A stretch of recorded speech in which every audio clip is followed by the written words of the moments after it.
from South Dakota. Mr. President, I'd like to echo what my colleagues, the senator from Kentucky, our leader, Senator McConnell, has said, Senator Graham, Senator Ayotte, and appreciate Senator McConnell's leadership in making very clear what's at stake here, pushing hard to make sure that the United States Senate is doing its job in support of Israel, making sure that they are able to defend themselves, and that the funding for the Iron Dome, which has been so effective as a defense mechanism against these rocket attacks, is funded in a way that allows them to continue to use it and that capability. And as you look at the situation in Gaza, Mr. President, I just want to start by taking a step back and looking at this conflict in both its historic and its regional context.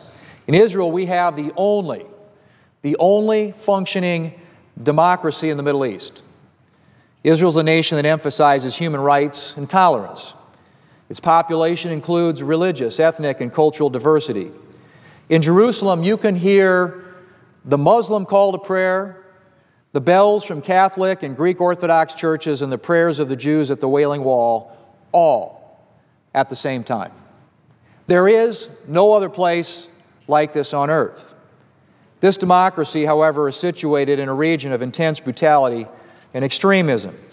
Historically, that's meant seemingly endless conflicts, with Israel's neighbors intentionally targeting civilians in order to maximize casualties. One need only look across the border into Syria to get a glimpse of this brutality. When Syrians made the first attempts at striving for democracy, the Assad regime began systematically slaughtering opponents, including gassing civilians with chemical weapons. As that violence spread into Iraq, radical terrorist organization ISIS began killing not only Shia opponents, but also other Sunni clerics who would not swear allegiance to ISIS. Communities with ancient traditions, such as the Christians in Mosul, who just 10 years ago numbered 60,000, have been forced to flee for their lives. Mosul has been completely emptied of Christians for the first time in 1,600 years. Mr. President, it is in this context that the people of Israel have built their nation. And it is in this context that we now view the conflict in Gaza. The current conflict in Gaza is one that Israel did not start. It started with Hamas firing over 2,300 rockets from Gaza into Israel, specifically targeting civilian populated areas to maximize potential casualties. In response, Israel has conducted a methodical and forceful response, just as you would expect any nation to do. First, Israel locates the source of the rocket. Then an attempt is made to call the residents by phone to tell them to evacuate. And in many cases, a flare is sent onto the roof as a warning that the location is about to be hit before that location is ultimately destroyed. In a region where neighboring leaders indiscriminately drop barrel bombs on residential areas for the sole purpose of slaughtering civilians, Israel goes out of its way to save lives. These are not just civilian lives Israel is saving, because they know that by their efforts they're giving the aggressors a chance to escape as well.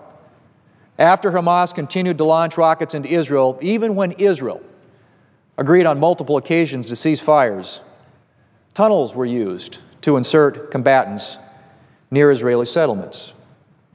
Israel responded with a ground assault to destroy the tunnels and eliminate Hamas' stockpile of weapons.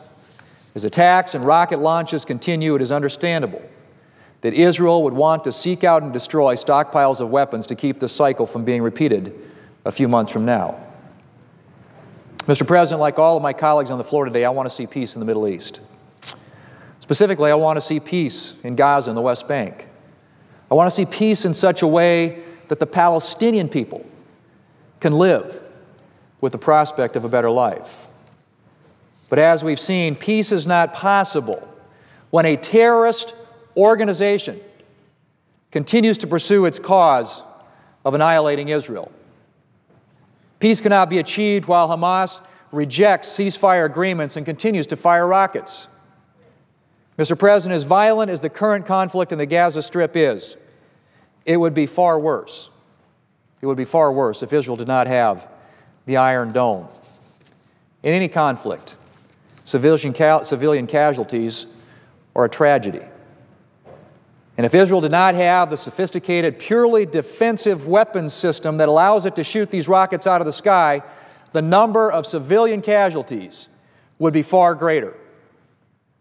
Hamas does not drop leaflets telling civilians to evacuate. Hamas does not send flares to warn residents to get out of harm's way.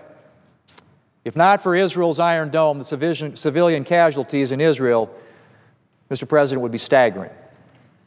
The United States must continue to support Israel by ensuring that Iron Dome missile defense systems remain an effective deterrent to even greater civilian casualties. For as long as Israeli men, women, and children need to run to bomb shelters ahead of Hamas rocket attacks, we must support Israel's ability to defend itself.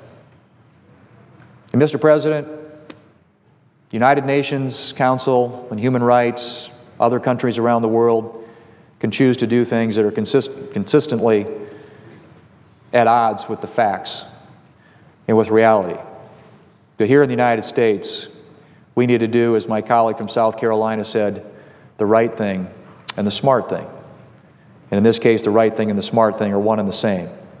And so I hope that my colleagues here in the United States Senate will make a priority of providing the necessary funding for Iron Dome and to standing united behind our ally and our friend Israel as they defend themselves from these attacks. Mr. President, I see my colleague from Texas is here, and I would simply ask him if he sees what role he sees the United States playing in both supporting Israel and in providing support for